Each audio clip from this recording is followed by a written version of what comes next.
Good morning, everybody. Pastor Sitch, Narrow Path Christian Church, BC, Bay City, Michigan. Welcome to the Biker Devotional.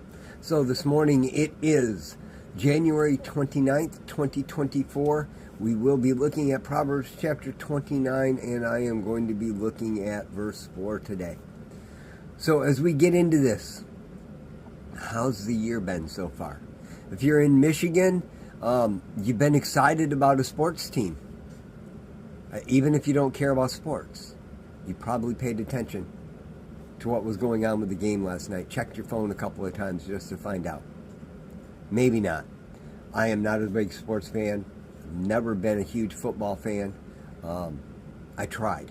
I honestly gave it a shot to try to really be excited about football.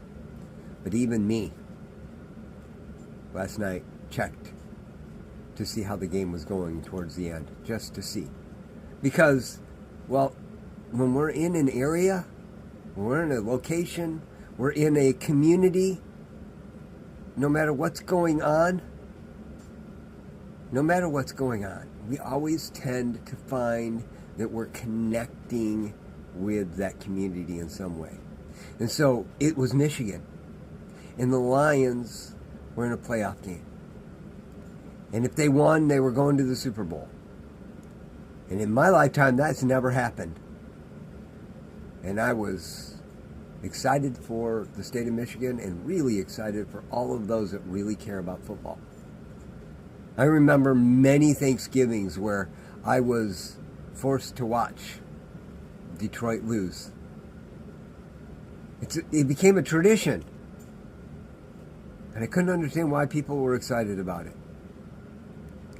But it was my community. And it's what we did. And I had respect for that. Well, not that that's that big of a deal, but it is something, right? Good morning, Rhonda. Good morning, Sandy. Glad you're with me today. Those of all the rest of you that are here with me as well, I am so glad that you're here. The one thing my phone doesn't do anymore is give me a count of who are watching. So I only know if you're here, if you comment. So if you want to do that, you can do it either on Facebook or YouTube. I'm live on both at the same time, so that's cool. But as I was saying, we find ourselves in a place where we have a community, whether it's the community within a church, the community within your work, the community within your township, your city, your county, your state, your country. Those are all community aspects, right? And Solomon is talking to his sons about what it looks like to live as the king of a son. But he's also talking about everyday life. You and I have a community within our own households. And now you may only live with your cats. I get that. But you still have a community, right? Now, it's marginalized comparatively to someone that has 20 kids and a 50-acre farm. And I don't know anybody with 20 kids, by the way. That would be overwhelming. If I was a dad of 50 or 20 kids, I'm just saying. So anyway, squirrel. Yep, that's the way my brain works. Let's take a look at verse 4 of Proverbs 29. By justice, a king brings stability to the land, but a man who demands contributions demolishes it. As I was looking at that and thinking about community this morning, I realized something. No matter what the community looks like, whether it's just you and your cats, or if it's you in your township, or it's you in your county, or your state, or your country, the reality is the only way there's stability is if there's a standard that everyone lives to. We call those laws or legislation. But laws or legislation have absolutely no impact and no influence in our lives unless there are consequences and or benefits to living inside of those guidelines. That's what we call justice. It is the defined set of rules, laws, legislation, guidelines. We have those in churches. We have those in families. You even have those with your cat. I have them with my dog. We have those bits of legislation. And then we have the consequence or the benefit.